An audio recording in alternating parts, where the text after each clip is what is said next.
What's up, everyone? Pastor Jamz back with another podcast episode. This is episode number 4. I know it's been like 7 or 8 months ever since I did my last episode, but that was due to because of my hiatus, and honestly, and also this isn't the normal setup that me and Anthony and my other guests have been doing. Honestly, that's on my part, but hey, we had to get this episode out, right, Anthony? We had to get this out. We saw Kendrick Lamar and SZA last week, and we were like, you know what? Let's get the ball rolling. So this is not our usual setup. Hopefully, it's not that bad. But like I said, we were just so excited to get this out. No, yeah, for sure. By the way, hello everyone. Yeah, we actually saw Kendrick and SZA this past weekend. And yeah, I mean, as soon as I think the concert was up, like I think when we were walking back to our hotel room, we were like, dude, we have to make a podcast episode. So, but yeah, like Junior said, it's been a while, but we're bringing it back. And where do you want to start off first with this podcast? Well, first of all, where are my manners? Also, fuck that car. Sorry if y'all heard that in the background. Where are my manners? Yes, Anthony is joining me once again on another episode. He is the one that actually made this all happen. So y'all can thank him. And shout out to Anthony. You have been on a number of my episodes already. Hopefully more for the future. I just want to say thank you so much from the bottom of my heart for making this happen and giving me those tickets for Christmas. Yeah, he gave it to me for Christmas. He also gave me the PG Lang hat that I have put in my videos, and it's just awesome, dude. I can't thank you enough. So let's start off with, we're actually not going to start off with the concert and discussing that just yet. It was both of our first time in Dallas, so we wanted to get some words in there, take a few minutes to discuss our time in Dallas and Arlington. If you don't want to hear about that and you don't give a shit, I'm going to put a timestamp on the screen. Look at the screen right now. I'm putting a timestamp there straight to where we will be discussing the actual concert itself. All right, so first things first, I want to get it right out the way. Me and you, we both live in Texas, and I just want to say right off the bat, Dallas is so much better than Houston, bro. I'm sorry, y'all. To any Houston people out there, I'm gonna say it right now, fuck Houston. All right, I'm gonna say it right now, man. I'm just throwing it out there. Okay. Look, I'm sorry, dude. It's just like Houston it's kind of sad and gloomy and dirty.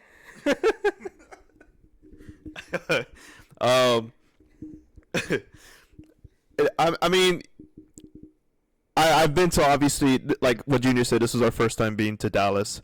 I've been to Houston. I've, of course, been to Austin. I've even been to El Paso.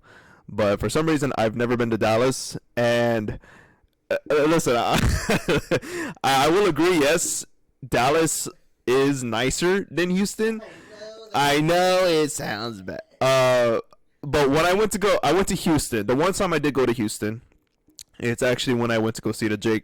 Cole in concert.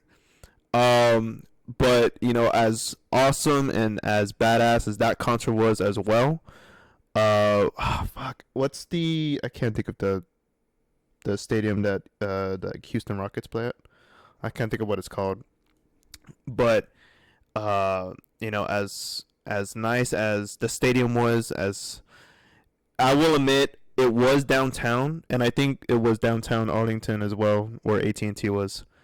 Downtown Houston, I'm sorry, it's not like what Junior said. It's not the cleanest, and it was a little scary. Can't even lie. But yeah, our first time in Dallas, we had a great time. I believe it was a good drive. It wasn't even that long too. Going over there, coming back home, it felt like a good 5 hours, five and a half hours. But yeah, Dallas. We spent the night up in Dallas, and then the next day, of course, we went over to Arlington for AT&T Stadium. My first time being at AT&T Stadium, where Hold on, let me get the Better logo. Where the boys play. Yeah, I know Junior doesn't want to hear that because he despises the Cowboys. But yeah, Junior, how was your experience at I would say in Arlington, and of course at AT&T Stadium? First things first, if you already haven't disliked the video, I'm sorry, okay? Hey, shout out to Houston. Shout out to Houston. Shout out to the Texans. And shout out to the Rockets, all right? But not the Astros. Fuck the Astros, though. I do stand on that. Fuck the Astros. Yeah. Hey, LA all day. But hey, shout out to Houston. You know, we're all playing around over here. Hey, come on. We're having some drinks. Like, what can you say? Nah, but honestly, I didn't expect Dallas and Arlington to be like that. We drove through Fort Worth, but we didn't really stop by. First time at Waffle House. When we stayed in Dallas, the scenery was cool. We were right next to Waffle House. Shout out to that. Pretty good place to eat. I love the vibe, honestly, that it gives off. We went to a couple clubs. We went bar hopping. It was nice as well. The only thing I would say though, we were surrounded by like a lot of gentlemen clubs and like a lot of working ladies, I guess you should say. But other than that, dude, Jerry's World, AT&T Stadium, that shit's huge, dude. That shit's huge. And pause on that, but like I was just so, and Anthony you could probably elaborate on this too. I was kind of nervous when we got in there. There was so many people. I know it holds 80,000 people in attendance, and they closed like a third off. I want to say there was like 50 to 60,000 people there. It was really packed. I got kind of overwhelmed, but you know that kind of went away really fast because we were drinking. But yeah, Dallas was nice. I also saw Ranger Stadium. I'm a big baseball fan, but you know, just really excited that Kendrick was able to, and SZA were able to pack out a stadium like that. Oh yeah, for sure. So, anyways, that was our time in Dallas. Pretty much, the drive wasn't that bad, like you said, except for afterwards when you know that's worth any trip. You know, afterwards when the fun's over, when the time's over, it just drags going back home or wherever you're going after that. But now discussing the concert, dude, the freaking beer prices. I want to get that out of the way too. Jerry, what are you smoking, man? Dude, you're like 95 years old already. Like, you really got to make a 16-ounce beer $16? You're paying $1 an ounce, man. Me and Anthony alone spent $100 each on beer. We spent $200 on a 12-pack. Hey, cheers, though. No. I'll choose it up. Dude, anything for Kendrick, man. And SZA, we'll get to that later, but yeah, that was kind of ridiculous. But hey, Jerry has to make his money, right? So besides that, we were like the only ones drinking in our section. I didn't really see that many people. I know there was a guy in front of us, right, drinking with this chick. But other than that, I didn't see nobody. Yeah. The people we were next to, they were like younger guys. I don't even think they were able to get drinks. But, you know, in terms of that, and also, by the way, Mustard did not perform his set or incorporate his set with Kendrick and SZA. This was the only fucking show that he chose to not show up to because of some engagement that he had to go to or whatever that he had agreed upon in his schedule that was so important. All right, I'm being a little petty there, but dude, come on, man. Come on, Mustard. You went to every single show so far, and you're like, oh, hey, can't go to Dallas, man. Can't do it. I'll go to Houston, but he hates the Cowboys or whatever. But other than that, I did not expect Kendrick to open up, which he did. And I don't know if there's like a spoiler or whatever, but hey, we're discussing the concert here. Kendrick Lamar opened up, and we'll put a clip of it right now. Me and Anthony took plenty of clips. He comes out from the bottom of the stage in the GNX. The background, it's like a 3D. It's 2D, of course, but the images and the things that are like coming out of the screen are like 3D kind of, and it looks really well. Everything was phenomenal with that and the pyrotechnics and the fireworks and stuff, the flames. But he comes out from the GNX, he's rapping, and like it's like as if he's burning rubber, but he actually isn't. You know, It gives the illusion of that, and then like the whole stadium starts smoking up because of that, and that's where the actual show goes on. Man, I don't know about you, but I was so taken by surprise. I thought it was gonna be like set by set. I thought since Mustard wasn't there, they were gonna move SZA's set up. SZA was gonna do her set, and then Kendrick Lamar was gonna go ahead and do his. But no, Kendrick started right away, and I think he started off with that. You probably know the track more than I do. It was a track that he hasn't released yet. I know that for sure. The like the first song he ever performed. Yeah, when he was in the car. It was Yeah. it was Whacked Out Mirrors. Oh shit. Yeah. I was probably drunk. Right? Yeah, no, he like what Junior was saying, it was cool because the whole screen in the back, and I'm pretty sure you'll see it in the video, it would show like clips and everything. It was almost like Kendrick and SZA like made like their own little movie and whatnot.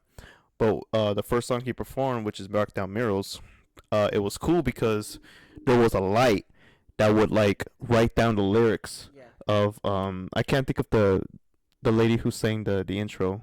It's a Spanish singing lady. Yeah, it's a mariachi singer, and she had actually performed for the Dodgers at a playoff game. I can't remember her name though. But yeah, the like this like one light would like write down the lyrics in the background. Like engrave it. Yeah, engrave it into the screen. It was pretty badass. But yeah, like Junior said, when Whack That Mirror started, the floor opened up and you could just see the GNX pop out slowly. And then when he started his verses, he was inside the car. You couldn't see him at first, but you could just hear his voice.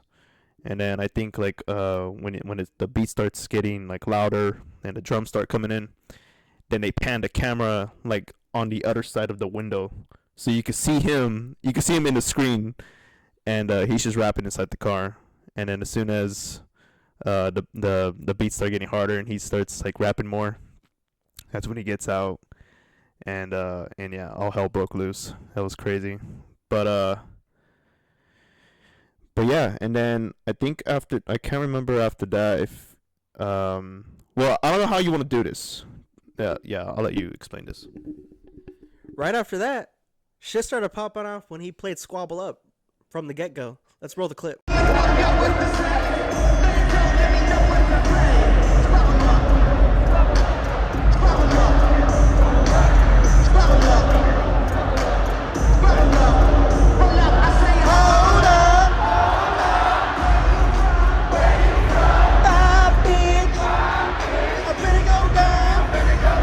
And we're back. So yeah, you could only imagine how that shit was popping off in the stadium. Everyone was getting lit when he did that from the get-go. But like I mentioned, him and SZA, Kendrick Lamar and SZA were exchanging about every 20-25 minutes. That's about 3 or 4 songs each where he performed, I want to say 2 more songs maybe, and then the lights panned out, and then SZA came out with the GNX as well. But the GNX had like these leaves around it, like a lot of like leaves and vines around it, and she was on top of it. That's actually something we wanted to discuss as well because she is a part.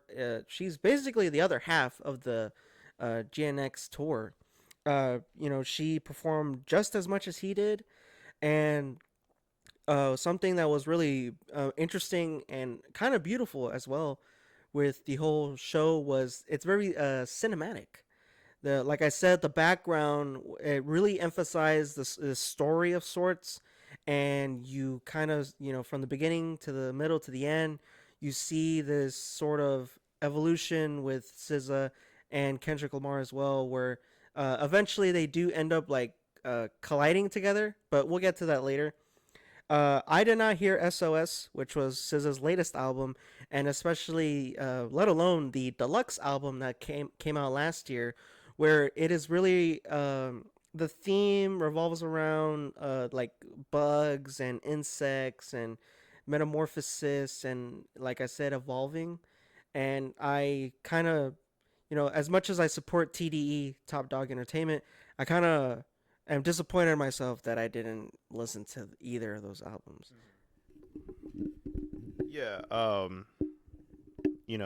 won't lie. Like when I heard SZA was coming on tour with Kendrick Lamar, of course I got excited because I do know who SZA is. I do like some songs. You know I think I would consider myself a fan of her. But it was like I'm not I'm not like wowed and like I know every song about her and whatnot. So uh a good amount of her songs I unfortunately did not know. There were maybe at best 3 to 4 songs I probably knew from her, including the ones with Kendrick. but um, but yeah, and other than that, like not really knowing her that well, both I can speak for the both of us. We don't really know her that well. She still killed it. She still had a great performance. Her dancers, like the dances that she was doing throughout their song, kind of like what Kendrick and his dancers do throughout his songs.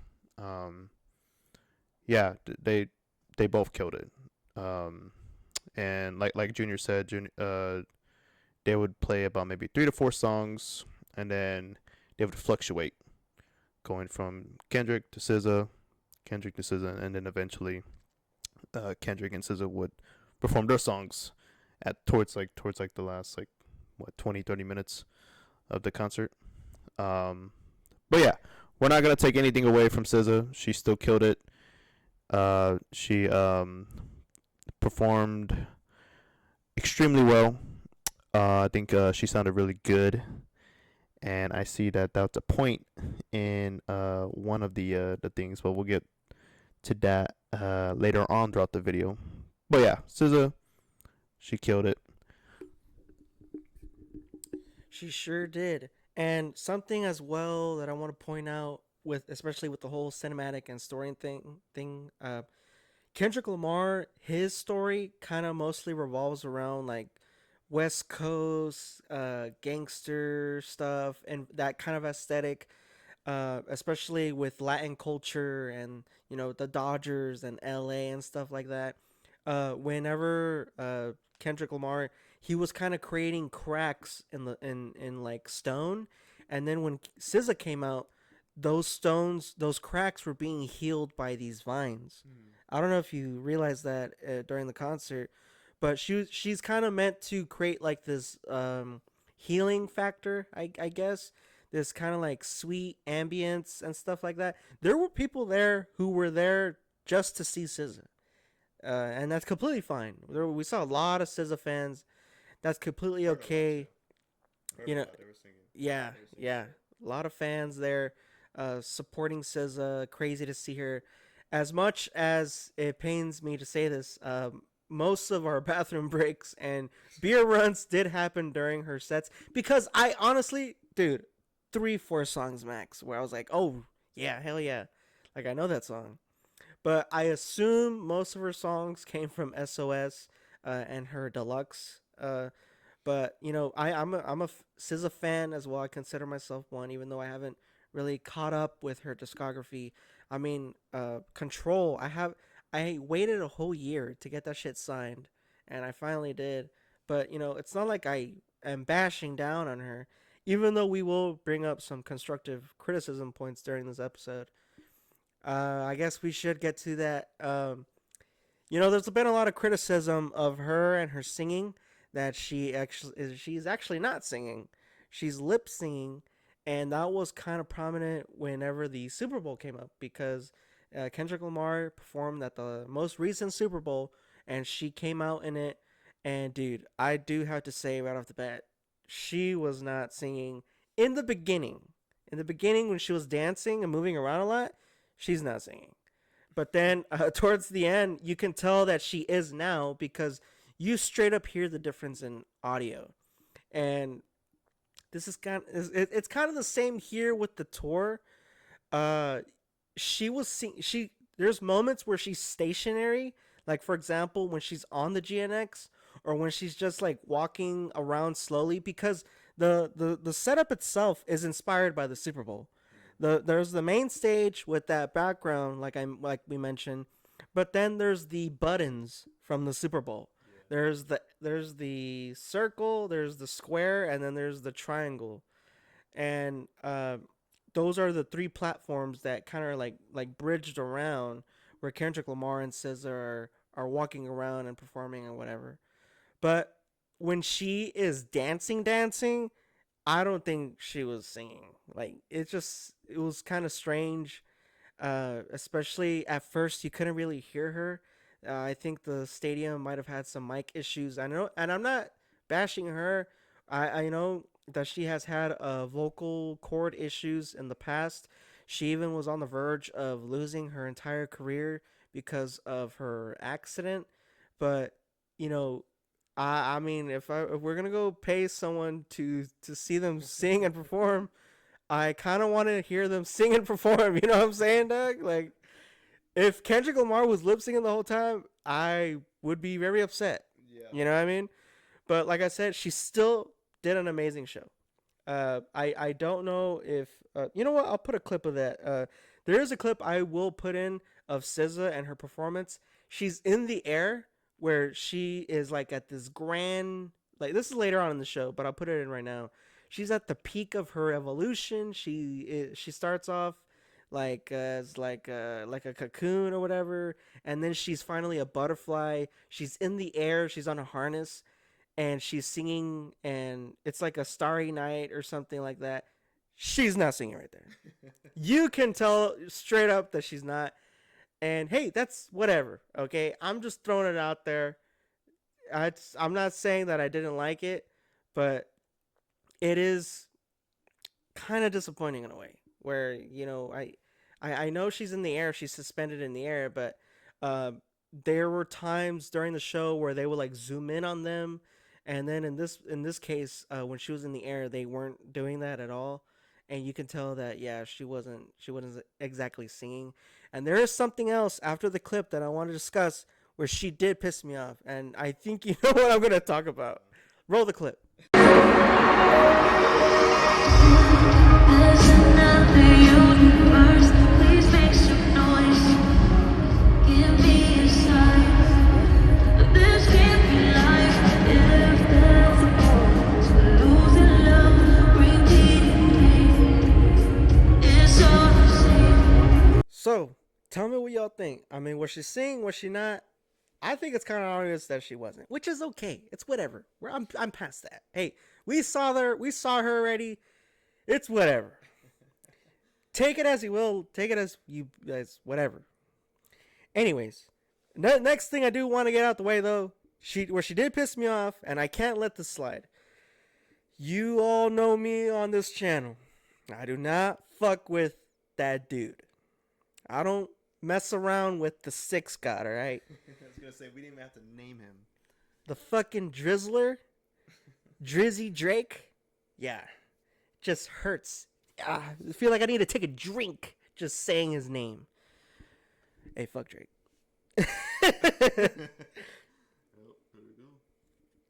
So, besides that, this is the GNX tour. Everyone's all hyped up, like, especially with the Super Bowl thing where he did end up calling Drake out by name, and the whole meme of his smiling at the camera, oh shit, that was so gangster, whatever. The whole beef last year, and this did take place about a year ago now. This shit was all going down, and with the tour, it was inevitable that Kendrick Lamar was going to sing these songs, and he does. We're gonna get to that right now, but I just want to say this right off the bat. She performs later on in her set Rich Baby Daddy by Sexy Red and Drake. And it's this segment in her show where she's dancing and twerking with these there's female dancers that are like dancing and twerking, but her herself has like this fucking ripped guy.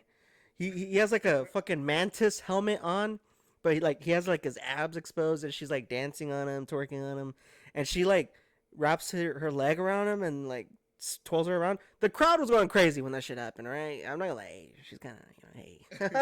Anyways, but that shit pissed me off, and I told him right there when it happened. I'm like, whoa, she really just did that. And I know, hey, maybe it's not a big deal, but I have a point here. The whole point of the tour is the GNX tour. It's the album where Kendrick Lamar is like, you know what? Fuck this shit. I'm done being the humble guy. Not I'm not saying that the whole thing revolves around Drake and the disses that he made, but what I am saying is the whole theme and concept of this tour and the album is like, I'm done, playing what the industry wants to portray me as, or how the fans see me, or critics see me. I'm the type of like, I deserve it all, and fuck the industry and whoever doesn't fuck with me. So for her to play this song and when and it would be totally different if she just played like the instrumental, or maybe her part, or a different part from Sexy Red. But when the lyrics are literally say, bend your ass over, let that coochie breathe, shake your ass for me, no, shake your ass for Drake and shake your ass for me. When you were incorporating the guy himself, where this whole freaking these diss tracks revolve around, and you kind of create this whole commotion of like hyping everyone up, it takes away from the show. Tell me if I'm wrong or not. First off, are you okay? You kind of went on a little. You kind of went on a little worked up right there. It's all good though. I got a little riled, dude. It's all good. It's all good. No, I kind of got. I kind of got not too upset. I know. Obviously, he got more upset than me, but it was a good shocker to me. I honestly didn't expect her to really play that song. Uh, Another shocker to me was actually by Kendrick. So, obviously, like you said, this tour is basically just about fuck the industry. I'm gonna do what I want to do. I don't care what anyone thinks anymore. Yada yada, all that. And of course, it's based off the whole beef that he went through about a year ago in the summer with, of course, the Drizzler and whatnot. So what caught me off guard, I can't remember what part of the set it was. I can't remember what song it was after, but he actually played Poetic Justice featuring Drake. The one, no, he has like what, 2 or 3 songs with Drake? 2. Obviously, he didn't play the Drake part, but I just remember thinking to myself like, he actually played that song, and I understand, his part is where he mainly rapped and people rapped along with him and whatnot. But I was just like wow, okay, he never played that on the Big Steppers tour. He never played that on, I believe, Ken and Friends and whatnot. And like I was very surprised that he played this. He played Poetic Justice on this tour. But yeah, it was obviously the SZA thing got to him. The Kendrick thing, I wasn't tripping about it. It just caught me off guard. I was mainly just like, whoa, okay, he's actually playing that song and whatnot. But yeah, it was, even though it was weird for both of us on either side, we still enjoyed it. And where are we at right now? But what I do want to say, with an add-on to Anthony's explanation, he didn't play Drake's part, but you can tell right away that it was a stab at Drake, because he played that song because Drake claims that, that Good Kid, Mad City wouldn't be a badass album unless it was me on Poetic Justice. Dude, it's a good song, but like, it's not like, it wasn't a groundbreaking song compared to every other song on that album. And of course, Kendrick performed it, as a little stab, poking at him, like, hey, like, the fans, it would be like, you're right. It did catch me off guard. And I tried my best not to see anything before the show just so I wouldn't spoil it for myself and spoil it for Anthony. But I did see two things. I did see that he was performing Poetic Justice without Drake's part, and he was performing, and we'll talk about this now. Good credit. Now we got it. That. I don't know if y'all seen my I Am Music review of Playboi Carti's latest album. I was not a fan of it. I'm not really the biggest fan of Playboi Carti. But all right, I will admit it. This song grew on me, man. All right, the song grew on me. It was one of the. I think in my review I did enjoy this out of the three Kendrick features, I guess if you want to call them, on that album. But this is the one where he actually is like a full on feature, has a full on verse. That shit was badass. There was a part in the stage where it starts separating, and I'll include that clip right now.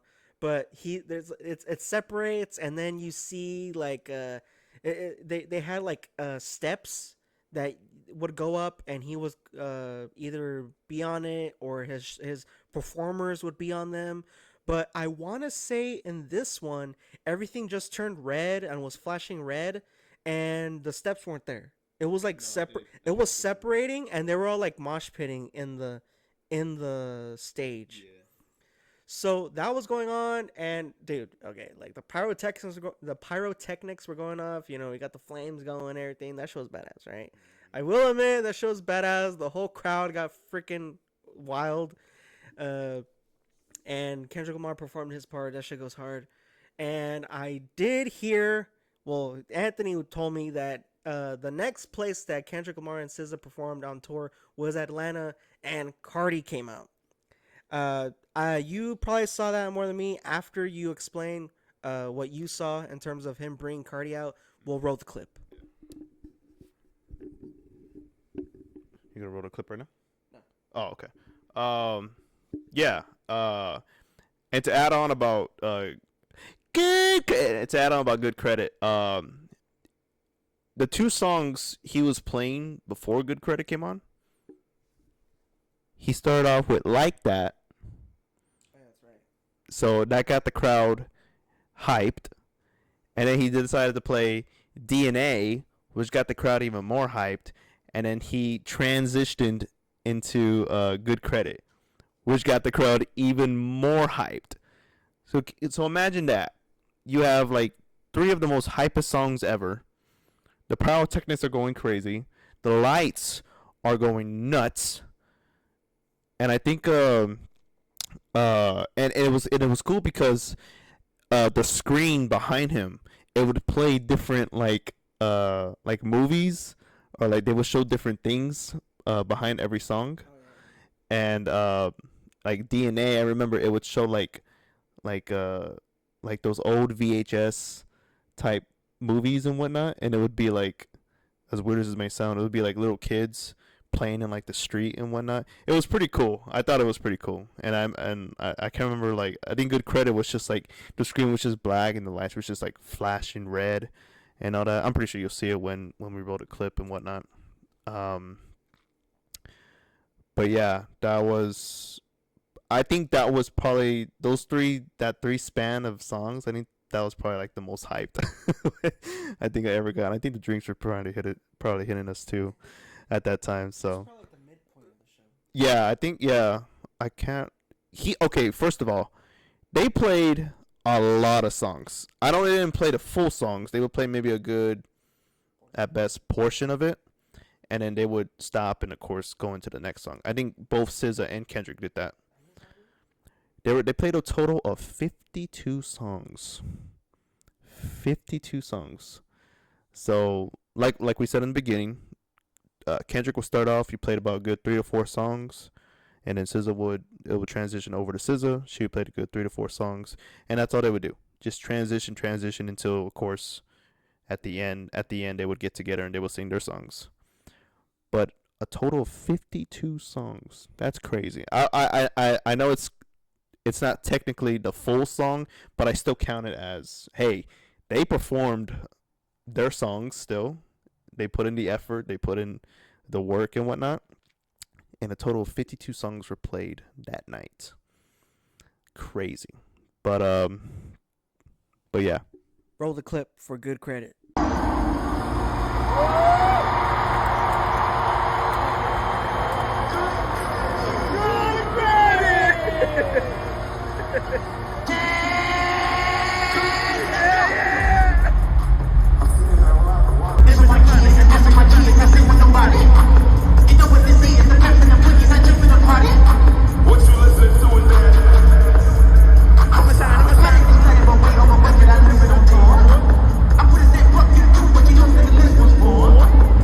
So now I want to talk about this segment of the episode, which I'm genuinely curious about what your reaction will be, Anthony. There's a segment in the show where Kendrick Lamar goes a cappella and slows down with his dancers, even the whole mood and aesthetic. Everything's like this dark blue. You have like this blue lighting surrounding the stadium, and it seems very calm, very slow. He even has like this magazine on like this fashion magazine on the screen, and like I said, it's playing like this very slow tune, this calming kind of dreamlike 80s instrumental, and he acapellas Swimming Pools and Good Kid, Mad City. Mad City, the song itself featuring E40, and I don't know how I felt about that. I understand that he's trying to go with something different and not his usual thing, but dude, like I know also in his other concerts, like for example, Mr. Around the Big Steppers tour in Paris, he kind of did like hype song, slow song, hype song, slow song. I completely understand that, but when you are kind of giving this vibe and putting on this amazing great show, and you already have SZA incorporating like these slower tracks, emotional beautiful tracks, and he also played Crown, the only Mr. Around the Big Steppers song that he did in the concert, but it wasn't like he actually performed it. It wasn't a cappella or anything like that. I understand that's a slower song, and he also did the songs that he's done with SZA, and they're slower. But when you have hype songs like Mad City, dude, like how can you not perform it? Perform it. You know what I mean?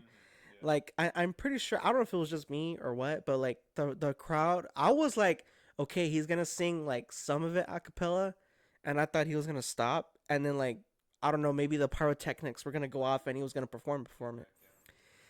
Little bit of like Kendrick, like why would you do that? You know what I mean? And I understand trying to do something different, whatever.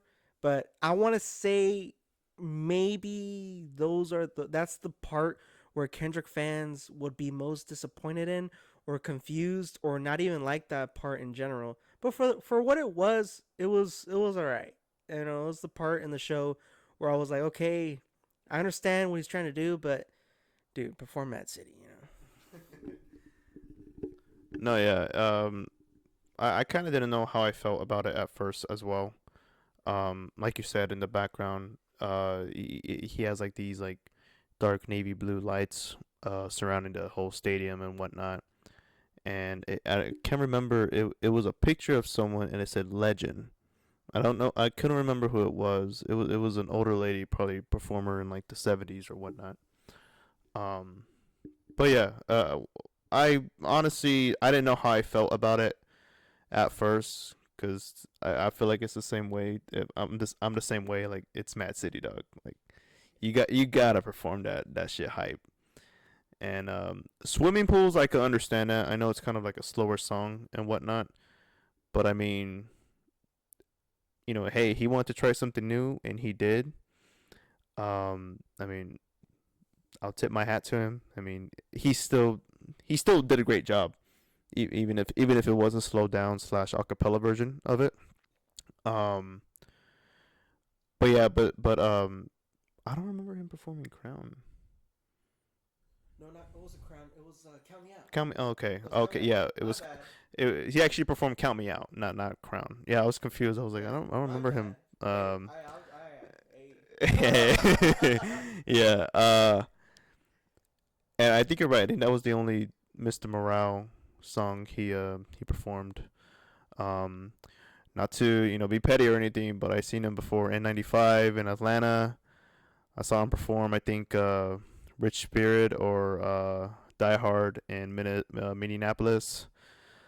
But it's all good. I love Count Me Out, so that was a nice song to hear. But I've kind of realized that too about so far.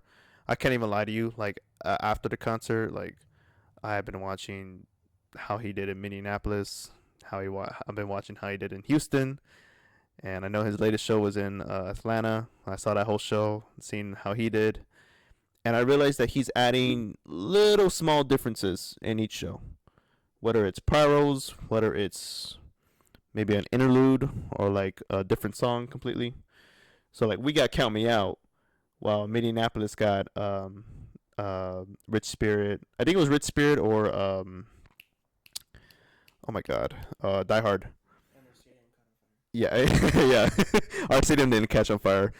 If you ever watched the Minneapolis concert video, pyrotechnics went a little crazy in that concert and actually caught the roof on fire. So little fun fact about that. And then Atlanta got N95.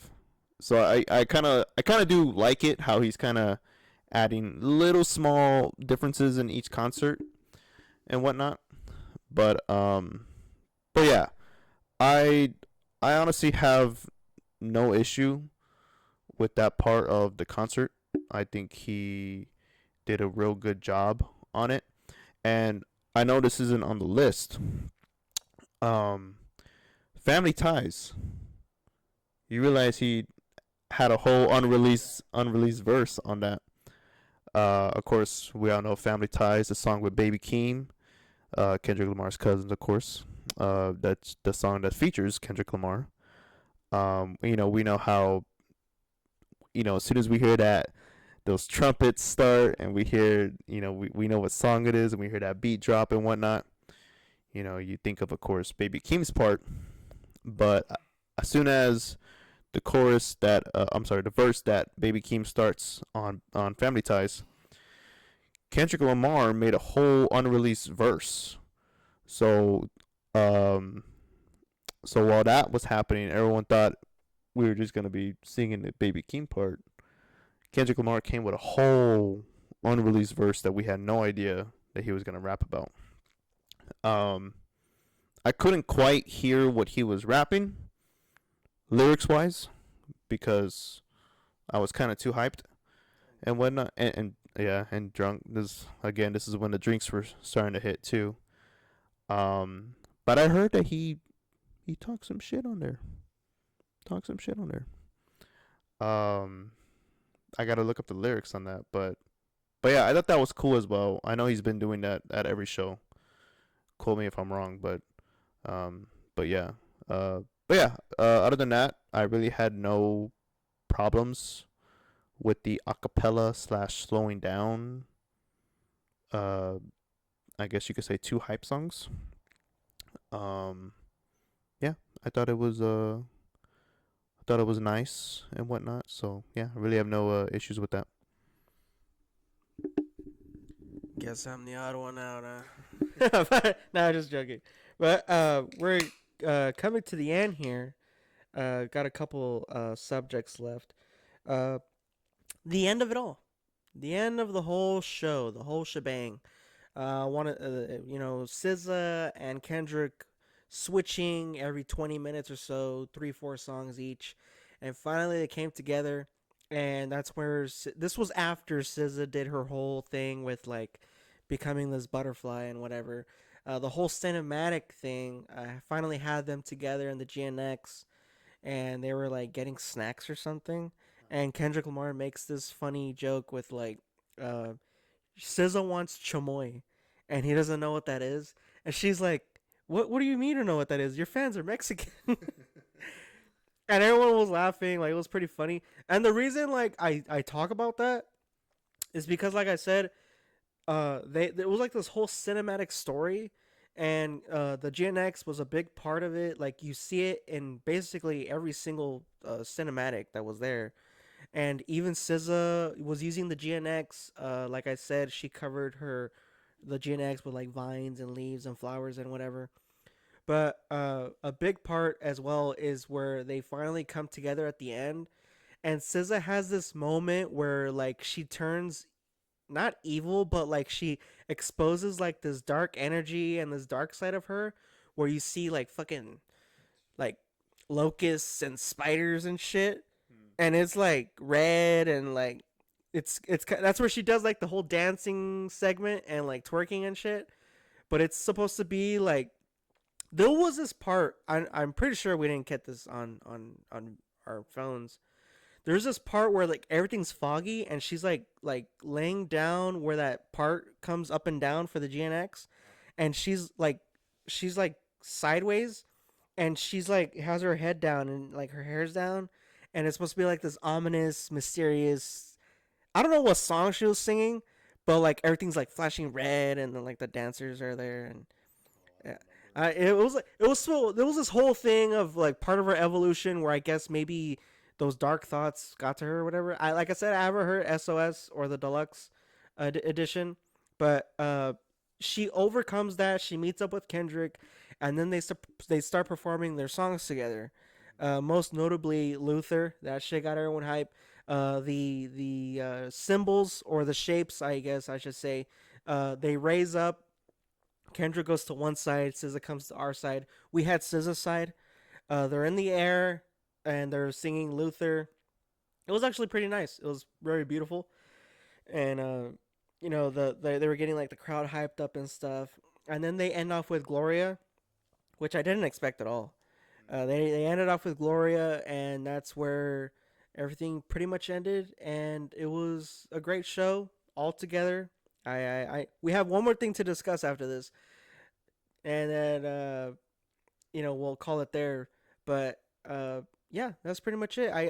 I again want to say and clarify, shout out to SZA. Like, I think that she is an amazing artist. She is one of the top female artists out there. But I just think that maybe she needs to work more with her team, and especially with TDE, maybe to see what exactly is going on with her vocal cords. Because, like I said, I don't know if this is known. I mentioned it in this episode already. She had an accident of where she damaged her vocal cords and literally risked her entire career. She almost couldn't perform anymore, but she worked with a specialist, and thankfully, thank God, she is still able to continue making music today. But to me, it seems like that still holds her back in some cases, and I don't know what that's all about. And I think that the fans are so quick maybe to jump to conclusions and like, oh, she doesn't really sing, like that's not her voice. No, dude, like, she has to take care of herself, so she's just looking out for herself. Or maybe there's another reason. We don't know. I mean, we can only speculate, this is why we're talking about this. But I don't know, man. I think they ended it great, and Gloria's amazing song. Kendrick Lamar pretty much performed every single song on GNX except for GNX and the Heart Part 6, which is understandable. But I know Anthony, I'll give the mic to him. His favorite was I'll let him talk about his favorite track. Before I answer that, the Kendrick and SZA, when they collabed and they played Luther, and like you said, they ended off with Gloria. They also did perform All the Stars too, which was the hit song from, of course, the Black Panther album. That was a banger as well. And then, of course, I don't know if this was the last topic that we were gonna talk about. Dude, Not Like Us, dog. He performed Not Like. It was probably the most. I was gone at this point. I'm pretty sure we were both gone because we had spent, like Junior said earlier, we had spent over $100 just for drinks. As soon as you hear, psst, I see that. As soon as you heard that, dude, the whole audience, the whole stadium, literally echoed of just screams. it was, and then as soon as that bass dropped and he started rapping, it was probably the most hyped I've ever seen a whole stadium. Cause like everywhere you just saw people vibing, rapping every lyric and whatnot.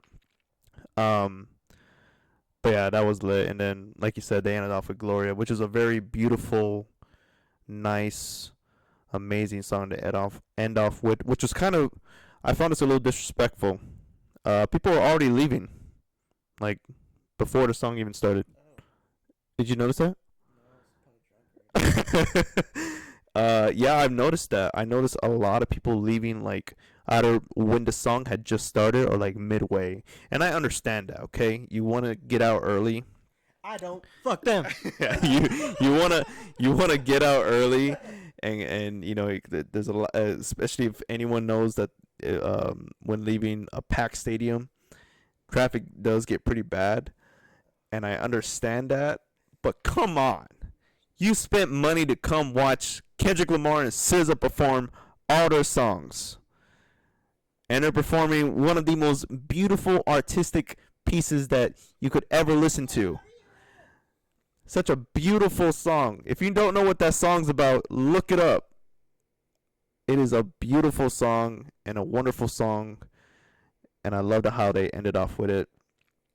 And anyway, going back to what my favorite song is, and I was very surprised he played this because I can't lie to you, Junior. I was scared based off previous concerts, how we anticipated a song that we wish they played. I'm not gonna put names out. Pretty sure you know who I'm talking about. We anticipated songs that we wanted them to play, but they didn't, unfortunately. And I was very surprised as soon as I heard Kendrick performing this song. It's Reincarnated. That song, to me, as soon as GNX came out and I first heard that song, and a lot of people say compared it to how a Tupac song may sound, and he actually did sample Tupac and his flow. I believe the song was called "Made," and I can't say that second word, but you know what's, you know what I was gonna say. I can't say that word. Amazing song.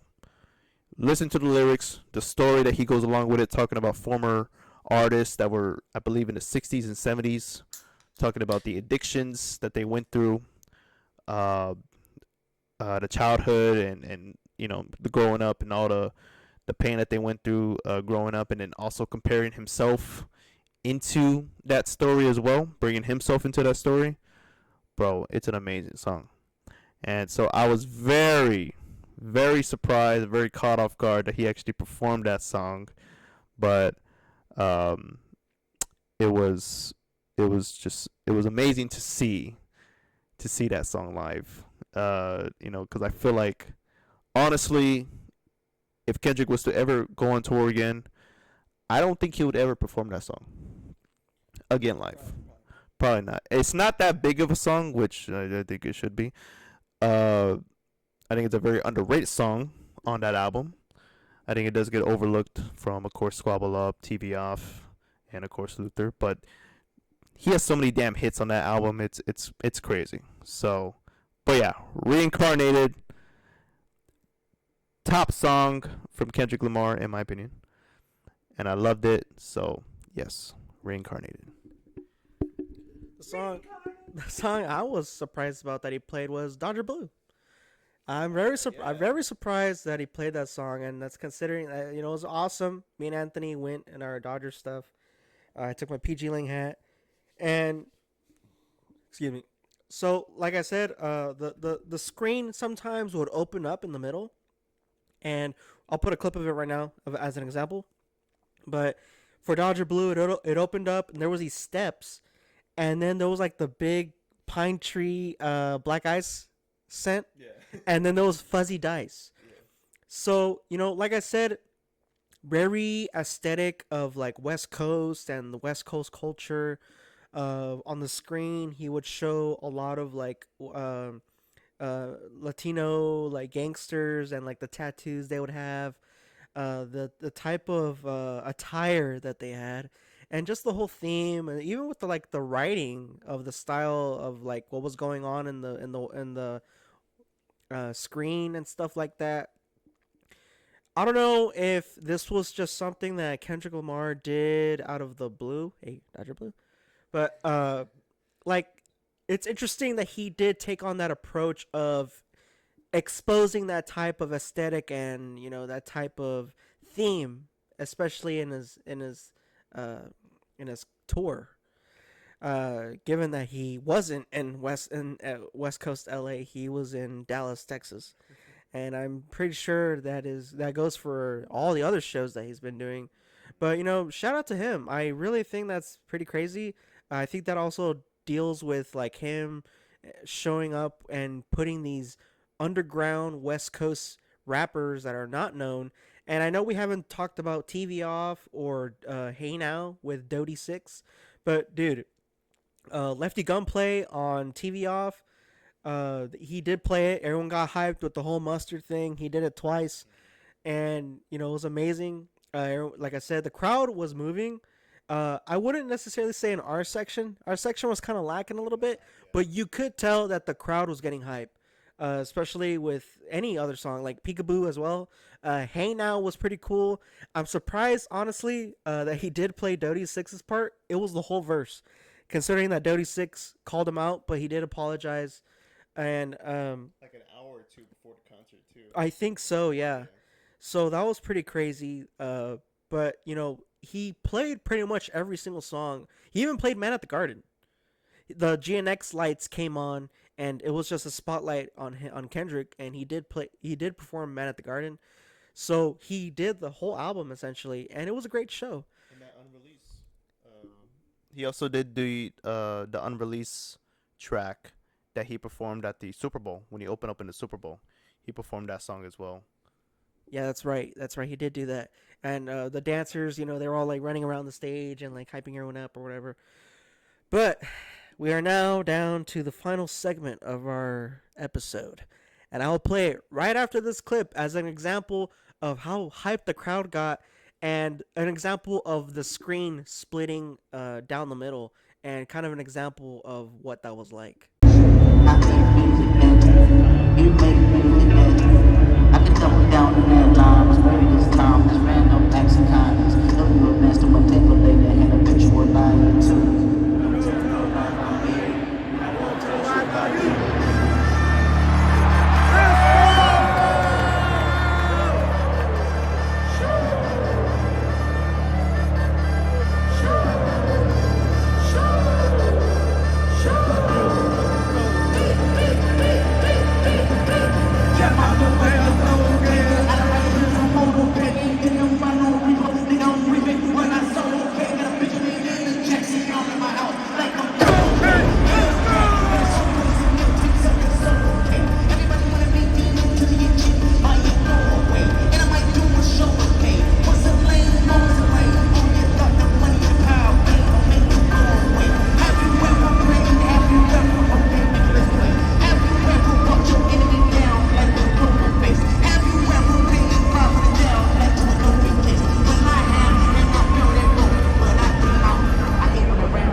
So, now we're down to the final segment of this episode. Episode 4 of Talkin' Jamz. We wouldn't be completing this episode of this podcast without talking about Not Like Us. The song that has taken the nation and the world by storm.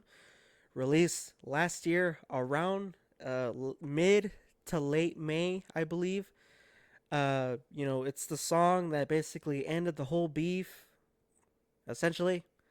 The song that has been playing on the radio nonstop. The song that has been being performed and played everywhere. This was towards the very end of the concert. I want to say it was probably his third to last song that he performed. He performed Not Like Us. I know I just said in the previous segment after this that our section was kind of lacking a little bit. But when this song came on, everybody got lit. Everybody in that shit got lit. I don't know what the hell was on the screen. I will say that it was like a bunch of jumbled stuff. Like I don't know what it was. And it was weird because in his other disses like that and Euphoria and yeah, I think he would put like crody, which is a slang in Canadian, and then he would put bum. So like this and not like us. I don't know. He just put like a bunch of random shit on the screen, and that was whatever. But I don't give a fuck. That shit was lit, man. Everybody was hyped. People who were quiet the whole concert, like they were just like enjoying and vibing out, they were singing too, dude. I'm not gonna lie. As much as I was gone, okay, but I remember that, and I fucking loved every moment of it. Just because, and dude, call me a fucking hater, okay? Drake has had his moments in his career, and I don't want to dwell too much on this because then I'm gonna start ranting on it. But the guy has changed. The guy has, he's been exposed obviously by Kendrick and other artists. Yeah, he's never gonna go away, and I accept that. But dude, it's like that. I don't know why the fuck I'm even bringing this up.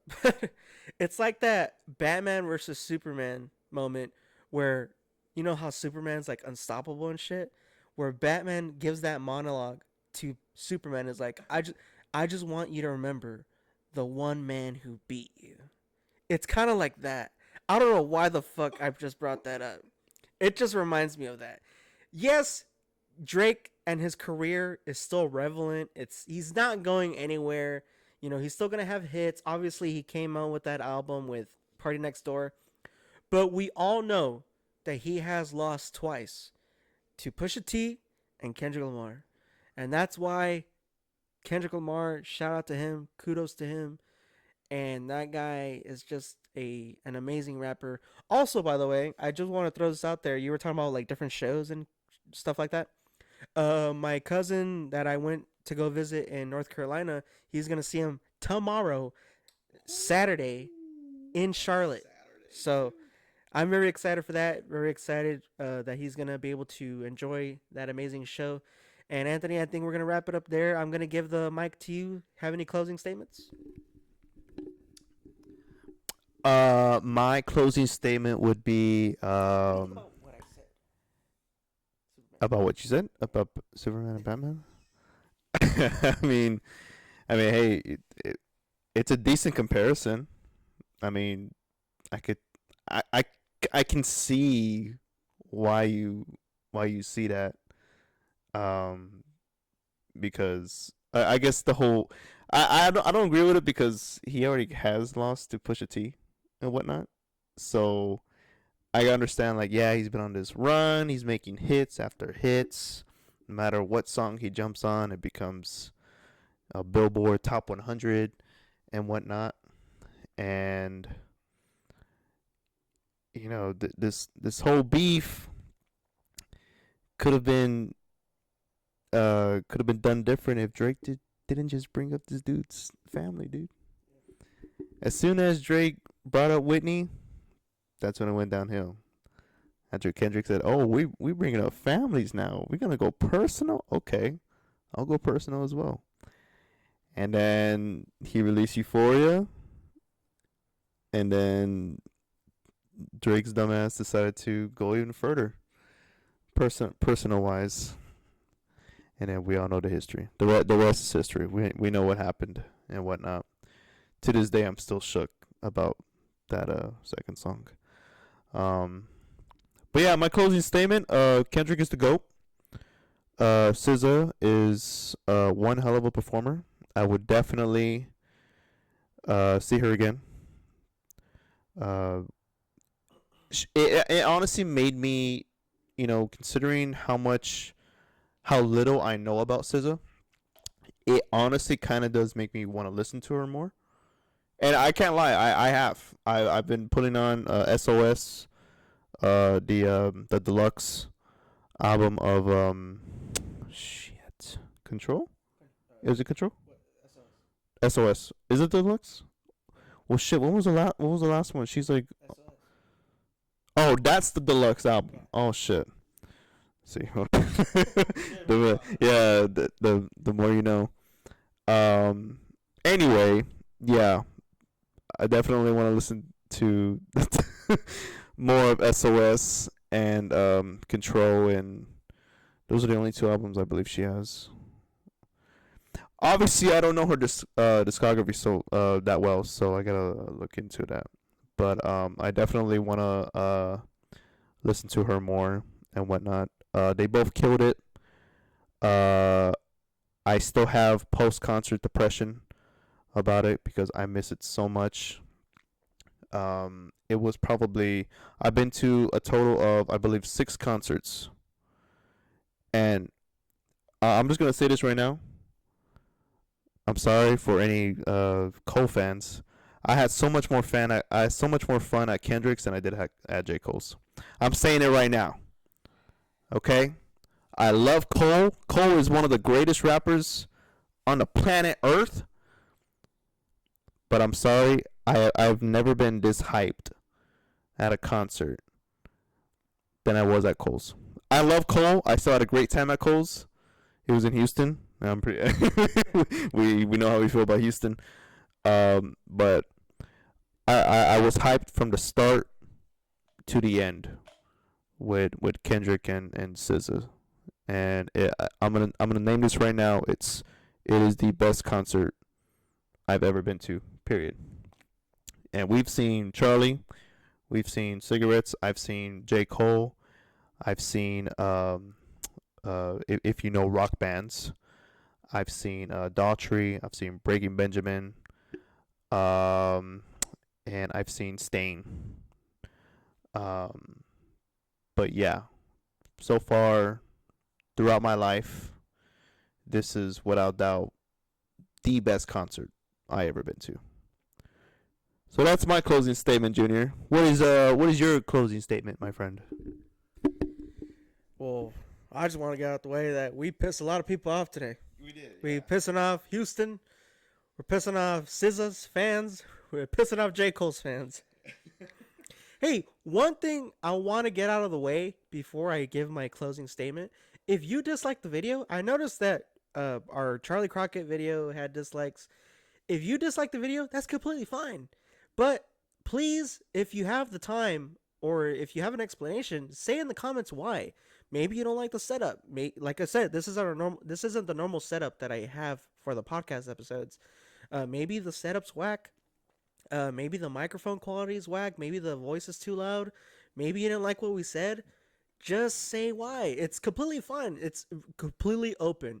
It's just whenever I see a dislike on the podcast episodes, not so much as my reviews because I mean I'm a dumbass on there, but on the podcast episodes, I mean, just it's cool. Like, hey, just say why. I'm just gonna get that out of the way. Just throwing out that out there.